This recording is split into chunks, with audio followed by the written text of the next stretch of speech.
What is up, everybody? Welcome back to Action Movie Anatomy. I'm back. You're back. We're very excited to be here. We got a very, very special guest in studio, and Snickers is here, so we're happy all the way around. Let's talk Birds of Prey and the fantabulous emancipation of one Harley Quinn. Welcome to Popcorn Talk, featuring movie discussion, news, and interviews. Popcorn Talk. We talk movies. And now, here's Popcorn Talk's Action Movie Anatomy. Let me get in on the back. Have you heard this version? No. Isn't it so sick? Yeah, I want a salsa dance. We were told we could no longer use the real version, so we found this better one online. What's up, everybody? Welcome back to Action Movie Anatomy. We've got Steph Sabraw in the house. How you doing? So good. I'm so excited to be back. I am very happy we were going to do this, because last week we were supposed to cover this, but I was dying from food poisoning. I was so sick. I had to cancel a Schmodown match.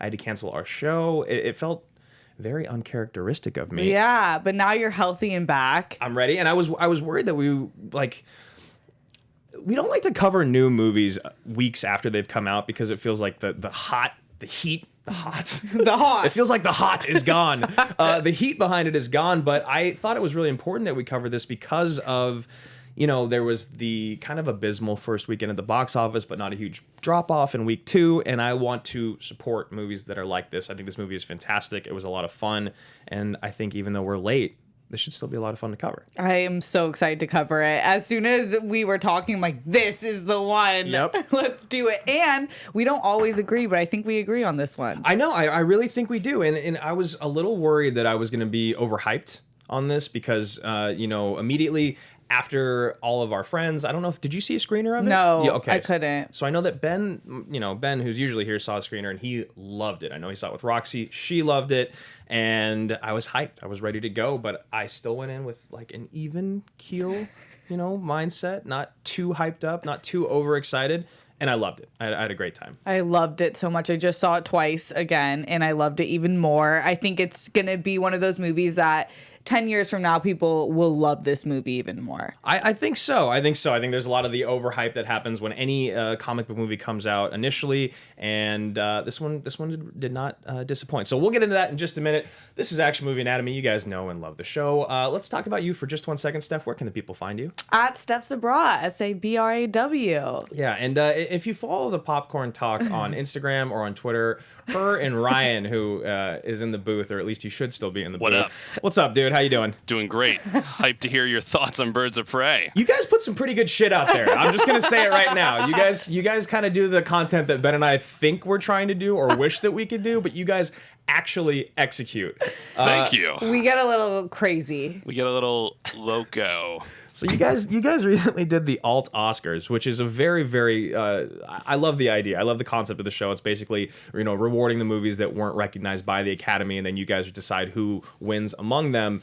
It's a very, serious and badass topic. What was the deal with the promo video? Talk to me about why and how the promo video happened the way that it did. Well, this is the thing. We knew it was really serious. You have to give those awards in a certain way, and it was kind of a little bit different than what Ryan and I are used to. And then he approached me with the idea. I'm like, screw it, let's do it. Wait, so Ryan came up with the concept? No, Ryan usually directs the weirdness. I just go along with it. Man in the chair. The man in the chair. I love it. Ryan, have you seen Birds of Prey? Oh, yeah. I actually went to one of those early screenings, and I actually think I came back, and you guys had just finished your AMA with Koi. So I was fresh off of seeing Birds of Prey then and there. You didn't like it?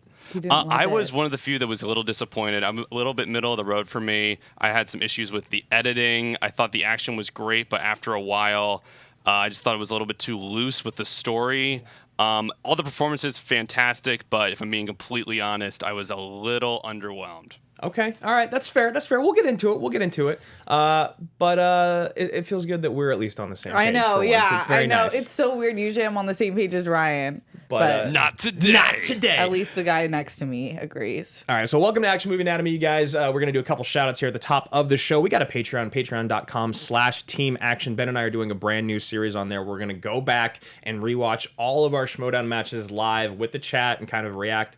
It's something that we've been thinking about doing for a while, and it's something that's gotten a lot of people excited. So some shout outs here to some new patrons, Chris Hart and Sally A. Mercedes. Big time salute to you both. Thank you so much for your patronage. Thank you for supporting us. It really it makes all the difference in the world. So Action Movie Anatomy, we've got 4 rules on this show that all the movies must adhere to. It gets a little bit looser, but rule number 1, the hero always plays by their own rules. Yeah, right? Absolutely. She totally does. Yeah. And she is the sole hero of this movie, even though she's got her badass crew, right? Yeah. Okay. I think it was her movie. Yeah. Completely. 100%. Rule number 2, the hero and the villain are always the smartest beings, creatures, dinosaurs, aliens, whatever in the room. So I'm not sure about this one, right? Yeah. Because she's not dumb. She's not like a dumb hero, but she doesn't feel like she's the smartest person in the room at all times, but she kind of has to be because she wins. Yeah, she figures it out, but I feel like both the hero and the villain played by passion. Mm-hmm. They played by the same rules, and they ended up being the smartest in the room, but it wasn't by design. No, that's a very good point. And maybe it's also their support squad around them, because like Victor Zsasz seems like he's a big part of the brains behind Ewan McGregor's character, which I loved. I thought he was fantastic. Was so good. I was actually kind of worried about it. I don't know how I missed it, but I didn't know it was he was gonna be in the movie. I guess I didn't watch a lot of the trailers and read too much into the production of this movie. I just missed it. And then when Ben got out of the movie, he said that it was like one of his favorite parts was Ewan. I was so excited because I love Ewan McGregor, and he's so weird. He's so weird. I've never seen him act like this. I was like, oh my gosh, it's gonna be weird to look at you in different films because you were so weird. What do you think of his smile?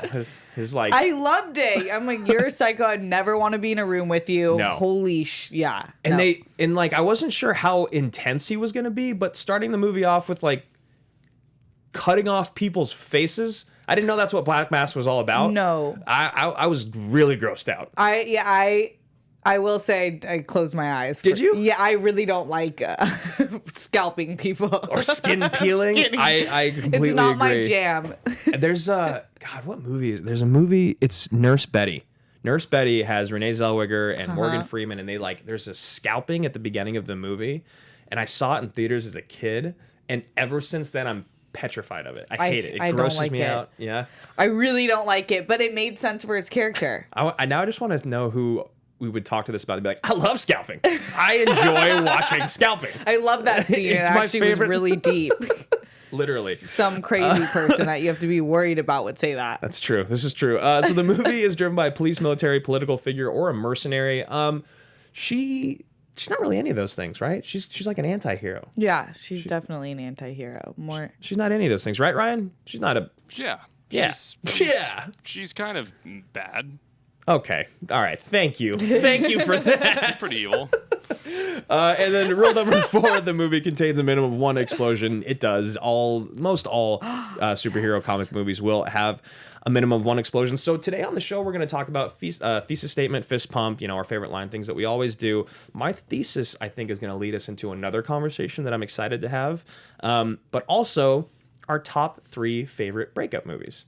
I went through a breakup 5 years ago that basically almost ruined my life, and I somehow survived, but I have a couple movies in there that I adore, and I'm pretty sure if you know me, you know what one of them is, but we're going to talk about our favorite breakup movies. They could be sad and depressing, they could be inspiring, they could be anything that they you could want be triggering. Yes, they could be triggering, which I've got one of those in there as well, so I'm really excited to talk about those. You have some good ones. Yes, I do. Yeah. I came with heat today. Did you? Yeah, I had to show up for the Action Army. I love you guys. I couldn't come empty-handed. No, the Action Army absolutely adores you. When I told them so mutual a couple weeks ago that you'd be on the show, they were very, very excited. And then when I told them that I canceled the show, the first thing they asked, it wasn't, how are you? It wasn't, are you okay? Are you going to be better? It was, is Steph going to be back for the other episode? Are you still going to cover Birds of Prey? We want Steph. This is what I'm talking about. I love you all. So she's here. Don't worry. Also love Brandon Hanna. I was just going to say, do you want to read it out, Ryan? Yeah, he just donated $5 in the Super Chat to say, watch Star Wars News with Ryan and Steph on Thursdays here on Popcorn Talk. Love that guy. Love that guy. That guy. I probably should have done that. I should. Guys, make sure to watch Ryan and Steph on Thursdays here on Popcorn Talk, talking all the Star Wars news that you could imagine. I saw your video yesterday. Again, you guys' videos that you do. Ryan murdered Baby Yoda in front of you. On camera. Right? Yeah. He was really sadistic. He's one of those friends that's like, if I go through this stuff, you have to go through this. And I'm coming to respect that because I have to do the same to you now, Ryan. Yeah. That was a horrifying video. Some weird stuff. See it on her Insta story. So let's get into Thesis Statement. This is your biggest, boldest thought about the film. Should usually be kind of hyperbolic. If you're at a party, let's say it was a Birds of Prey party, and you got the microphone for just 10 seconds, what was the one statement you would make? Do you want to go first? You want me to go first? I'll go first because yours is like a mic drop. I already know it. Okay. All right. Fair. I like it. Okay. So I think Birds of Prey is like if Kill Bill and Deadpool had a raunchy, explosive, bisexual baby that ended up as being the most rewarding breakup film of all time. Yes, Steph Sabraw. Yes, there she is. What is up, J-Lo? Hey guys. Have you seen Birds of Prey? I did. So you know that was the perfect thesis. That was the perfect thesis. It really was, because it does have.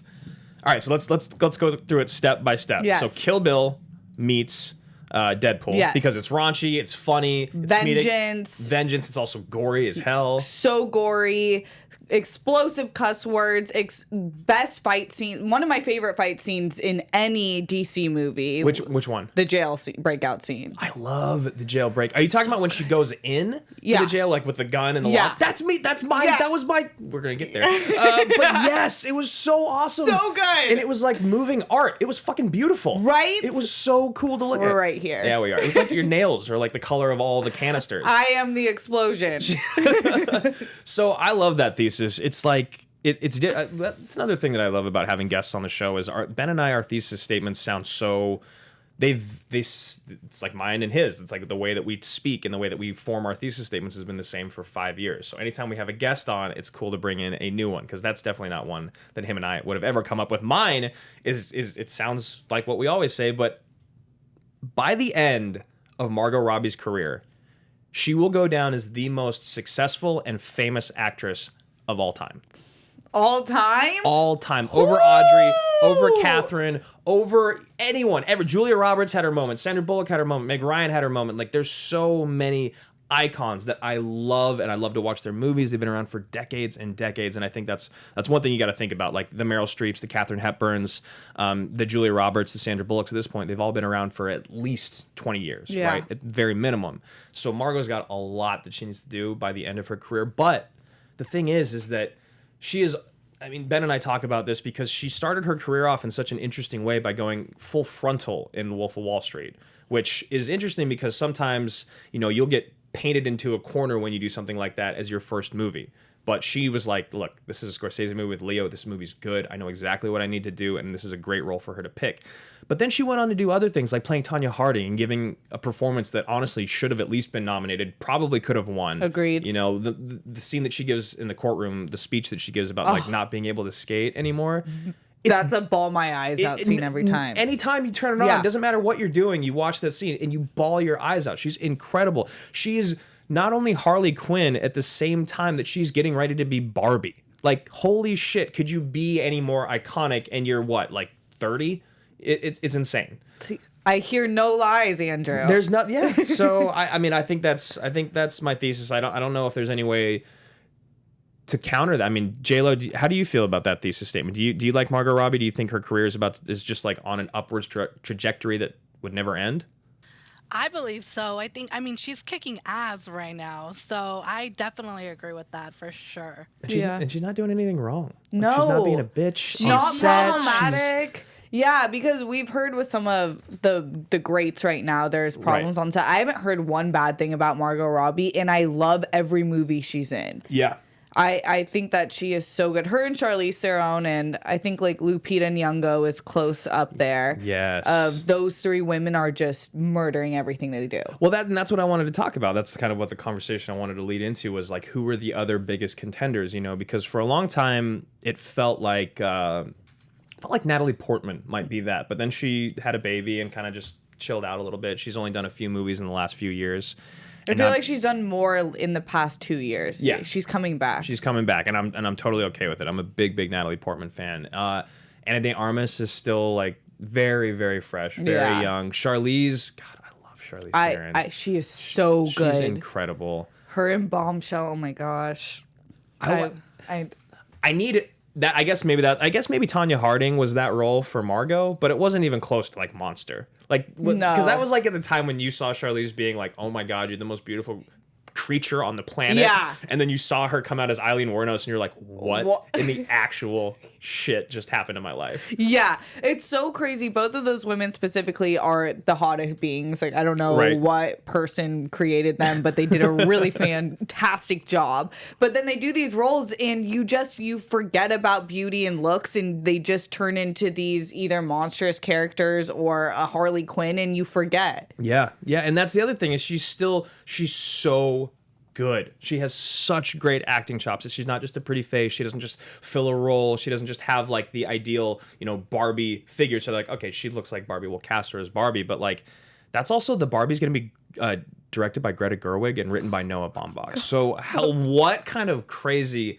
Barbie movie are we going to get? I'm so excited. The kind of Barbie I would buy when I was younger. Exactly. That's the only type of Barbie I'd get. I don't know how you felt because you were a girl, so like you maybe wanted to buy Barbies, whereas like as a boy, it's kind of different. It's a little more, at least when I was growing up, but I used to always wonder like where my brown Barbie was at. Oh my gosh. I was so, the closest thing was Teresa. I think my parents convinced me she was a person of color.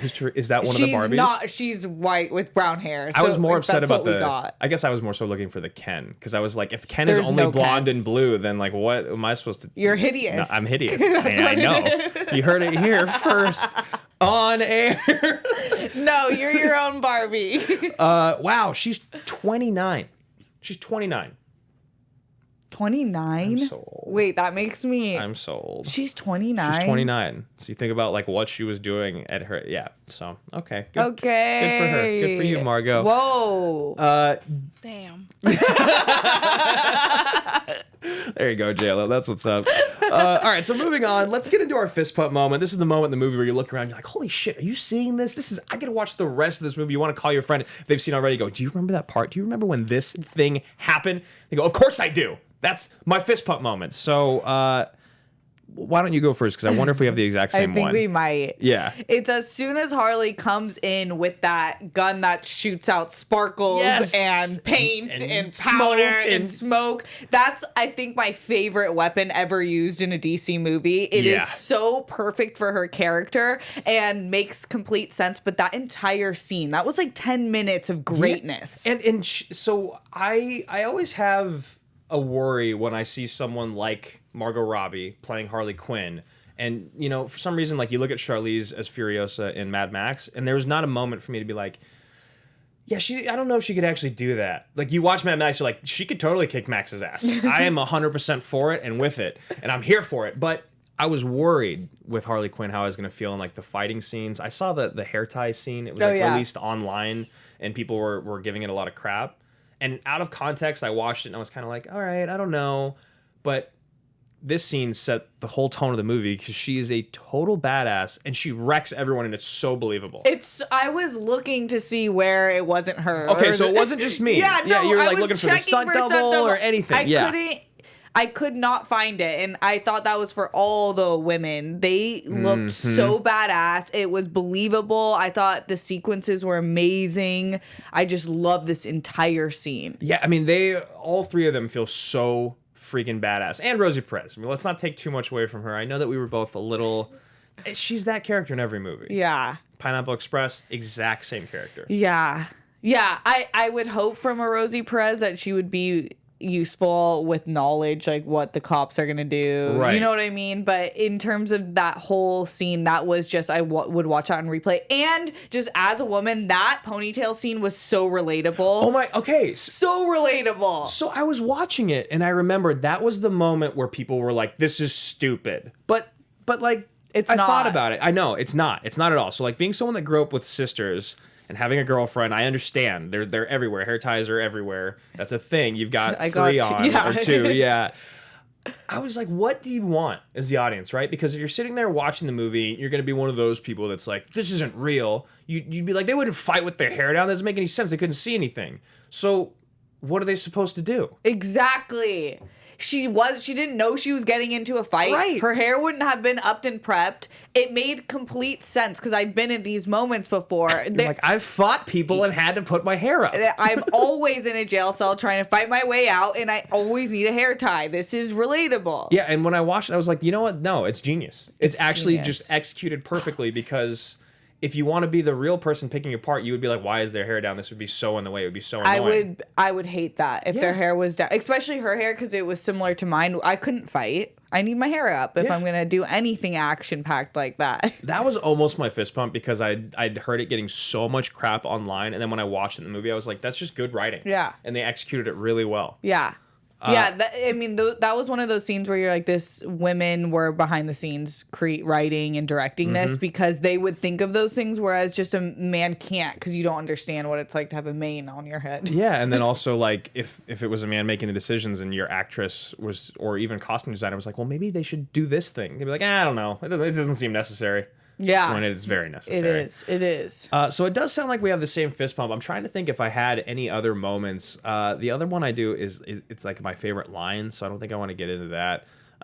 But yeah, I think that's just it. That moment is so good, and the music in this movie it goes perfectly. I listened to the soundtrack on the way here. Yeah, I love it. Meg Thee Stallion is my girl. It's badass. It like gets you hyped up. You're ready to go. Such good artists. Doja Cat, Saweetie, a few others. They picked the best artists for this album, and much like Queen and Slim, I love that soundtrack too, and I think it enhances the movie. Like Black Panther's the same way. It enhances the movie. This was the whole thing was perfect. I mean, you talk about like some of the most classic films of all time and like what scores do for those films. It does the same things for movies like this. For superhero movies, you need good music. Black Panther's a great example. Oh, another scene I loved. Okay. The whole egg sandwich build up. Oh my God. It's so good. I have never when movies make you there's certain movies that make you want something. Like certain movies make me want to have a drink or they make me but this movie I've never wanted an egg sandwich so bad in my whole life. Same. We should have had some in studio. Oh, that's genius. That's so slow.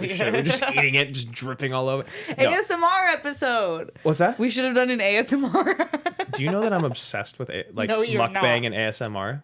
I love it. I love it. Not mukbang. Yeah.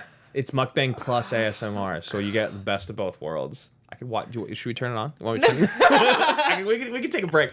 Listen, we don't need to do the rest of this show. Wow. It's a thing, and it gets me real hungry, and then I think about all the stuff I want to eat for the week. It makes me nauseous. Exact opposite. Exact opposite. You're disgusting. So let's get into these. I guess we'll do Margot Robbie and Ewan McGregor because we got the hero and the villain in their star profile. So Margot Robbie recently has done Bombshell, which I heard is great. I didn't get a chance to see Bombshell. Did you love it? So it was one of his top 5 movies of 2019 for me. And I heard the performances all the way across the board were out of this world. So good. Once Upon a Time in Hollywood, also in 2019, which upon rewatching, I enjoy much more, and I think she is so good in it. She's so good. It wasn't her story. I wanted more of her though, just selfishly, but I understand why she didn't have more. She's so good at portraying like the innocence of young Hollywood and like the excitement of that up and comer and just like purity and honesty. She's so great in it, and she says so little. Yeah, I know. Again, also, just have to shout out the costume design because I want her entire closet for that movie. Whole wardrobe her is whole wardrobe banging, as they say. And then Dreamland in 2019. I know that I should know more about Dreamland. I'm not sure why I can't think of what it is right now, but 3 big movies in 2019. Again, this is exactly why my thesis was what it was. And then Ewan McGregor on the other side of it did Dr. Sleep in 2019, which I did not see, but I heard people liked a lot. They actually ended up coming around on it. I heard mixed reviews in the beginning. And then Christopher Robin in 2018 and Zoe in 2018. And I know that he is rumored, I mean, not rumored, but the whole Obi-Wan. Tell me, do you know anything? I was like, you want to fill us in on that? The Obi-Wan series, they had a little slowdown in production, but they are set to start, I believe, early 2021. If Ryan's in the booth, but yeah, they are still set to go. They haven't started production at all, though. And he's still locked in. Yes. Right. Okay. Good. Yeah. I love some Ewan people. Obi-Wan. Yeah, we were gonna riot, but we're gonna get that. So production development, this movie was announced in May of 2016, ahead of the release of Suicide Squad. They immediately were like, we want a movie about Harley Quinn. We need to have a movie about Harley Quinn, especially when they realized that it was going to be Margot Robbie in there. So they wanted to bring in other heroes and villains like Batgirl and the entire Birds of Prey. Production started in late 2018. They brought on Kathy Yan, which I hope I'm saying that correctly, which was a big part of the producers behind it. They really wanted to make sure that they had a female director for the exact reasons that we were talking about, even with something like, the hair tie all the way across, like being able to tell the stories of these women. They wanted an R-rated girl gang film, including Harley, because I was like, look, Harley needs friends. Harley loves interacting with people, so don't make her do a standalone film, which I think is perfect because I wasn't like tired of her story or bored of her like on her own, but I did like that they gave us the consolidated version of like her history with the Joker and like, falling in love. Me too. And they did it like twice. They did it once like as an animation, and then they did it once again with Cindy, which I think is really all that you need. Yeah, I agree. I think that they should have kept the name. They should have made the name Harley Quinn just for people who don't understand and who would have bought into Margot Robbie regardless. Because I think that they did lose some viewership because of that. You're talking about the title. Yeah. But the basis of it, I'm totally with. I actually think that in terms of introducing a bunch of new characters in such a short time, they did a phenomenal job. I was sold on all of them. The crossbow killer. Oh my gosh, she was so funny. She was so good. She was so good. I'm Huntress. You don't know who I am.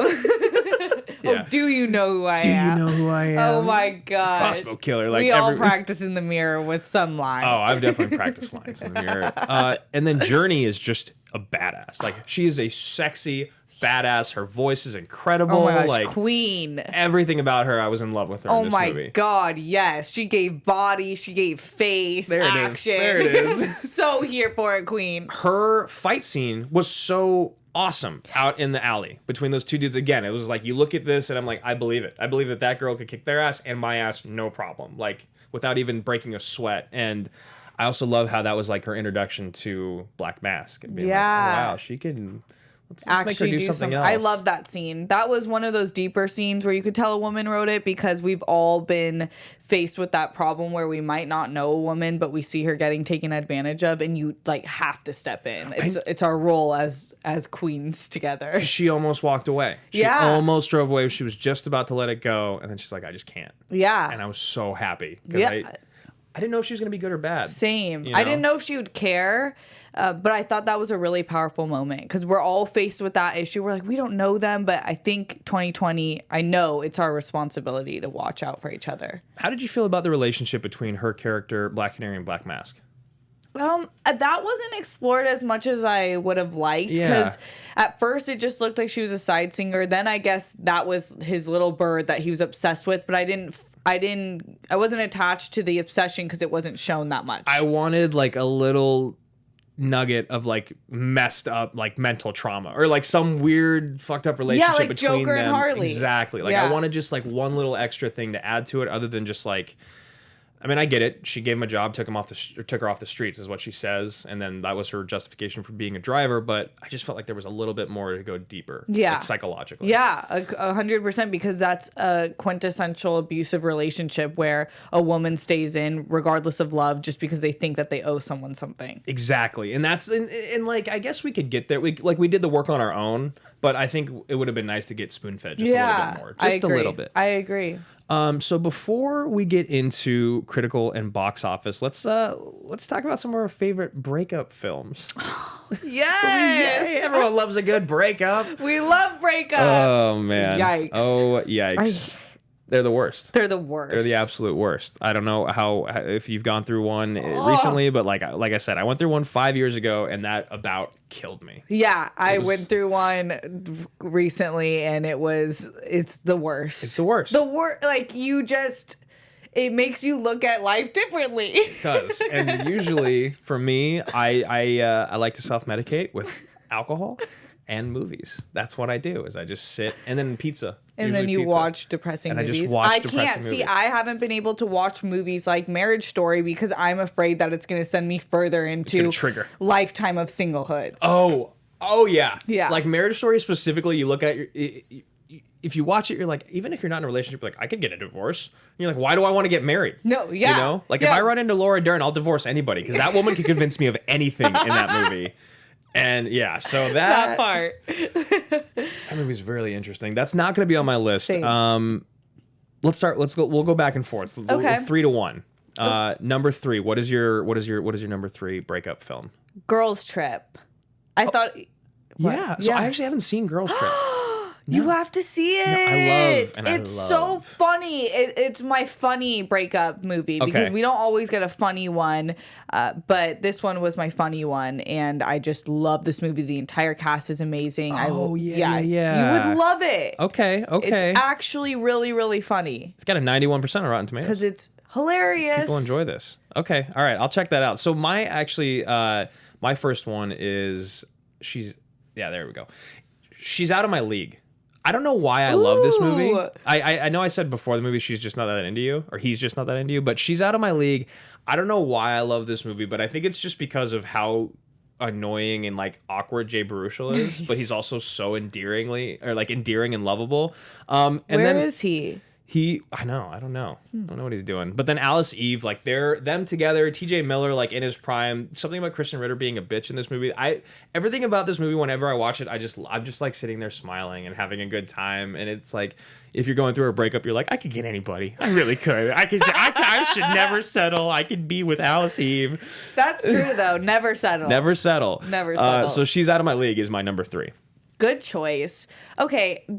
This one's hard. I don't know how to number these, but I'll just go number 2 with Eternal Sunshine of the Spotless Mind. Whew. That is heavy. That one I watch every probably 7 years. I can't do more than that. It's one of those for you. That's like my Requiem for a Dream. Like I love that movie, but I need time. I need time. But that movie really shook me to my core when it first came out. Obviously, I'm a huge Jim Carrey fan, so love that movie. Like the fighting in that movie is so heartbreakingly real. Yeah. I feel like that was the prerequisite for Marriage Story. Honestly, yes, because the fighting in Marriage Story is just as real and just as horrible to watch, but in a weirdly enjoyable way. All right, so number 2 for me is just straight up classic, like bawl my eyes out while watching. Snickers, what are you doing? Come on. I love you. Snickers. I said I would bring a hyena, but Snickers will have to do. I love the hyena. I know. I love the hyena. Bruce. I wanted to bring Bruce in, but he's at home. I thought they just killed him, and I was devastated.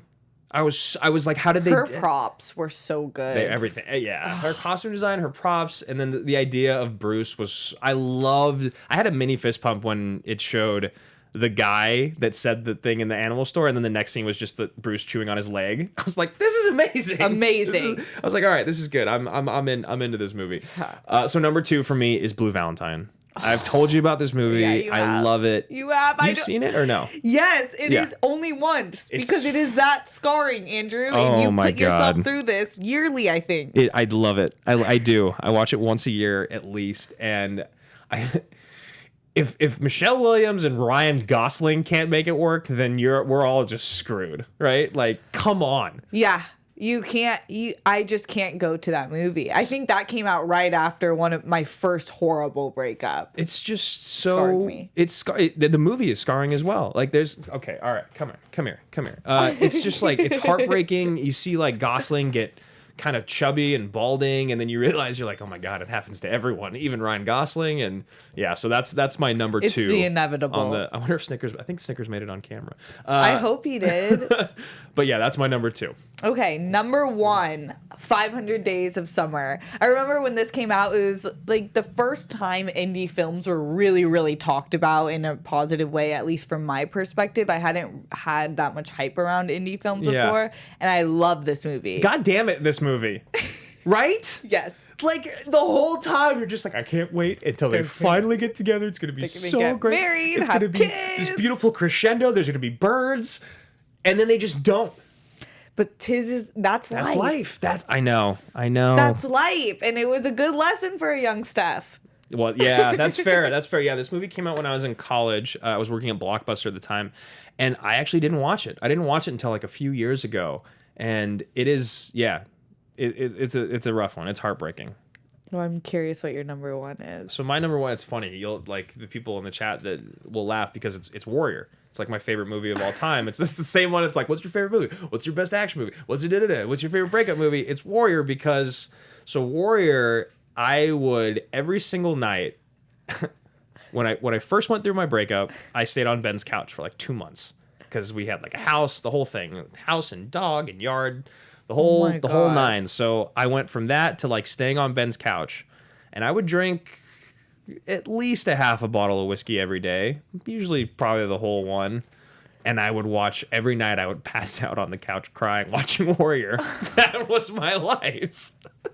Andrew. Oh my God. Thank you for your vulnerability. Yeah. It's so funny because I slept on Roxy's couch for a month after one of my breakups. Wow. Of course. And like everything from like how inspiring this movie is to the music, the soundtrack, like the National. I love the National so much, but they make such beautiful, sad music that I would listen to their soundtrack when I wasn't watching the movie. And then Jennifer Morrison is like the greatest wife of all time in that movie. So much about it. Can I confess something? You've never seen it. Yeah. I can already tell. I can already tell by the look on your face that you haven't seen it. Should I leave? You're like, yes. Mm-hmm. Great Yeah, points. that sounds like a fun film. Love no, it. my God, you have to watch it. You have to watch it. Okay. You do. People are like, Okay. yeah, it's people are like, that's so cool / sad. Yeah, so sad / cool. Yeah, this story is yeah. That was a good time. I also love Forgetting Sarah Marshall. Someone else put that in there. That's like such one of my good favorites of all time. That is a great one. I feel like that should be on my list. Yeah, I feel like that one has to be. All right, that's unanimous on our list that we didn't say. Okay. Yeah. Good. Yeah. I love Honorable that. mention. Yeah, if you guys haven't seen Warrior, which it sounds like a couple of you haven't in the chat, you guys could watch it with Steph because all of you need to watch Warrior now. Let's do a watch along. We've done 2 with that To movie. Warrior? We did one, I think, here, and we did one at home. Yeah, it's a problem. It's a problem. All right, moving on. Andrew. I know. Well, what Do you watch movies a lot repeatedly, like the same one? So I used to do it a lot more, but now because of the Schmodown, I don't do it as much. Yeah. Because I feel like if I'm going to sit down and watch a movie, I should You have watch to something watch I a haven't new seen. But I do love to rewatch movies. I don't. Really? Yeah. Yeah, I guarantee I've seen Gladiator probably 100 times. Like No. legitimately 100 times. No way. Yeah. How could you? I can't put myself through that 100 times. Sensing some judgment. I'm trying not to judge. You're right. Well, it's the greatest story and movie of all time. So that and Warrior, it makes sense that I'd seen both of them about 100 times. So moving on to critical and box office. This movie was actually pretty cheap to make. It only cost $84 million, which I know is still a lot of money, but respectively to all the other movies and superhero movies that come out, this is a very small budget, being under $100 million.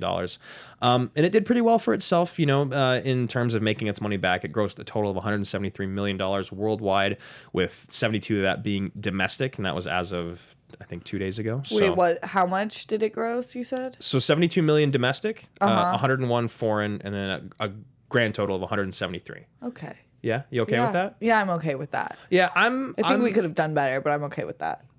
We should have done better. Yeah. Like just as human beings, we should have done better because there was no reason to not want to see this movie if you're a DC fan or a comic book movie fan or like a superhero fan.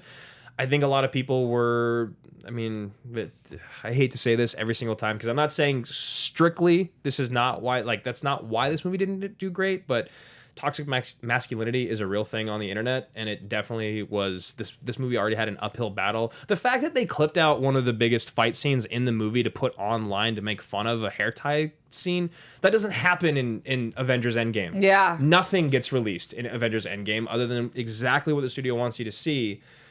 And then people are, oh my God, like it's like God sent a gift from the heavens above. So I completely agree. I think that I have no problem with if you see Captain Marvel or Wonder Woman and you don't like the movie after you've seen it. I just don't understand how you don't see it if you are a comic book fan, if you're an action fan, or if you're a Margot Robbie, Ewan McGregor fan. I just don't understand. It doesn't make any sense. And, this movie was written really well. every movie has its plot holes, and you know, this is not like a hardcore drama. This is a superhero movie about an anti-hero. So there's it's not like Shawshank Redemption. Yeah, you're not gonna get Shawshank here. You're gonna get exactly what you signed up for, and I think it gave you more than that. I think it delivered even better than that. I think the chemistry among the cast was out of this world good, and again, all the women were so freaking badass. Yeah. Critically, it got a 6.6 on IMDb, which feels a little low. I think it should probably be in the 7s at least. And then Rotten Tomatoes has a 78% from both the tomato meter and the audience, which I think is more fair because Rotten Tomatoes it's just an aggregate of whether you did like it or didn't like it. So this means that about 80% of people liked it. Yeah. Which I'm okay with. Yeah, me too. But a lot of people don't know that, which They don't. bugs me because they see movies like that when in actuality I feel like it was a solid 85%. You mean like if you were If rating I it was out of rating 10? it out of 100%, 85%, and that's how most people view Rotten Tomato scores. Yeah, and they're just wrong. They're like, just straight it's up a wrong. 70, yeah. And it's like, no, well, it's not actually a score. So yeah, I'm trying to think of where I would put it. I'd probably put it at like a 7.6, I think. 7.7. Really? Yeah, that's a strong. Yeah, that's, it is. That's pretty good. You It know, is, especially for Andrew Ghai. especially for Andrew Ghai. Steph Sabraw, do you have a favorite line? Oh, yes, I do, Andrew. Thanks for asking. It's a classic one that we saw in the trailer, but then it even hit harder in the movie when she goes, I'm the one they should be scared of, not you, not Mr. J, because I'm Harley freaking Quinn. Yes, it was so awesome, and I think that her like portrayal of Harley Quinn was perfect. You know, the voice was good. It didn't get. I heard some people say it was like a little annoying in the beginning, but then you were just on board. Yeah. Like that's what she sounds like. Yeah. Like- She's a cartoon human. Yeah, and I think that if you had the original Harley Quinn from the comic books for an hour and 45 minutes, that could have been a little. They would tough. have, yeah. I think she would have been roasted. Yeah. It would have been like Doolittle, Robert Downey Jr. and Doolittle. Have you seen it? Yes. Oh, it's that bad. It's awful, Andrew. Did you know that it was a passion project of his? No. I thought he owed the studio like a favor because of Iron Man, but apparently this is something that he's been wanting to do for a very long time. No. Yeah. I feel like I'm talking shit about my dad when I talk shit about him. I know. But I thought his voice was dubbed the entire time. Really? Yeah. I have to check it out. I've heard it's pretty bad. You're gonna have to watch it belligerent because No problem. Okay, so I saw someone in the chat here. It looks like Big J 21. What's up, Big J? He says it could have been PG-13. Now, obviously, I wish he would have elaborated a little bit more, but that does open up the conversation of PG-13 movies being more accessible to the general audience, usually making more money. oh Because this is like, do you think this movie should have been PG-13 in the sense of being able to like have a larger audience of young women being able to watch this, like 13, 14, No. 15-year-olds, or do you think it doesn't matter? no, I don't think it matters. I don't like the rate. I feel like when we try to shield our kids from what is in the real world, it doesn't make sense to me. So I think we would have gone cotton candy bullshit if it was a PG-13. It would have been like, women, roar, fight. Yeah. It would have been That would awful. have sounded like. Yeah, and I think the R rating brings stakes to it. You even said that you looked away for a part of this movie. A lot. I'm not gonna lie. You know, so if this was a PG-13 movie, I think it would have been exactly what you're talking. Cotton candy bullshit. It wouldn't have felt as real as it did, and I Yeah. think that is really important for it to feel grounded in, at least this world. Yeah, and I think how much did Deadpool made? Like, A lot. There's no excuse. Yeah. No, there's not. It's not because this movie was rated R that it didn't get people to watch it. Because 13-year-olds were watching Deadpool with their parents. Yeah, It was a thing. Yeah. Oh my gosh, I would have hated if I had that experience. Oh, to watch it with your parents? Oh my god, it's still awkward. Like I'm like still like, no, I've never had sex. Never. Why would I? Why would I do I'm not that? married. So then when that happens, then I will. Then you'll know because I'll have a ring on my finger. Come on. Okay, so yeah, we didn't have an AMA question, but I thought that was a good thing to at least cover. I'm happy it's R. I think it should have too. stayed R. So Steph, there are 3 action movie categories: totally legitimate, totally ridiculous, and ridiculously legitimate. They kind of explain themselves. What do you think this movie is? I forget how you guys explain it, but So totally legitimate are movies like Shawshank, like The Godfather, Deepwater Horizon, just completely grounded in reality. You don't ever have to stretch your imagination for anything. Totally ridiculous are movies that kind of fall off a cliff of absurdity like Demolition Man, or I don't know if Deadpool was in there or not, but you know, Deadpool's totally ridiculous, but in a great way. Yeah. And then there's movies that are ridiculously legitimate where they hold together pretty strongly. There's usually like a great performance in it, or maybe the script or something about it that makes you feel like, I know this isn't real, but it feels like it could be. Got it. Ridiculously legitimate. Yeah, 100%. I think that's the only way this movie could have been. Because if it was totally legitimate, it would have felt like it took itself way too seriously and would have not been enjoyable. No. And then totally ridiculous is what we would have gotten in the PG-13 Yeah, version. especially you have bats and like all these cool weapons. It's a little bit different, but I think the characters and their character arches make sense to me completely. Did you have a favorite weapon? It was the launcher. Yeah, it was the launcher. I actually did like the crossbow killer. I don't know why I was liked it so much. Yeah. But I loved Huntress. Yeah. I I would love to see more of her. So, I didn't even say my favorite line because we did yours. Yeah. And so my favorite line, and I don't have it all, but it was when Black Canary says something, and she's like, it's not a fucking bow and arrow, it's a crossbow.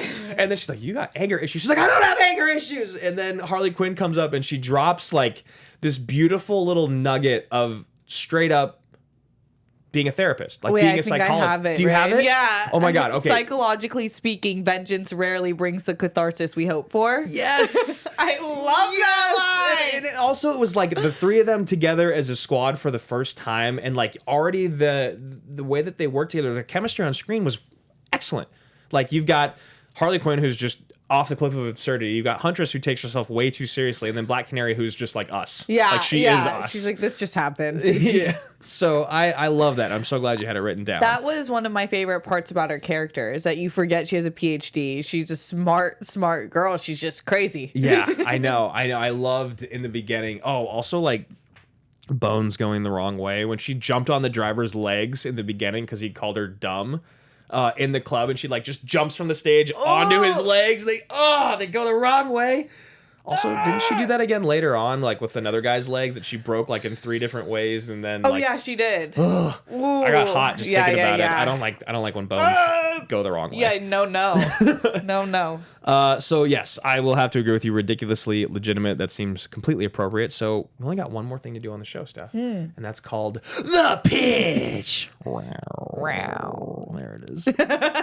We don't have a movie for next week. We've been.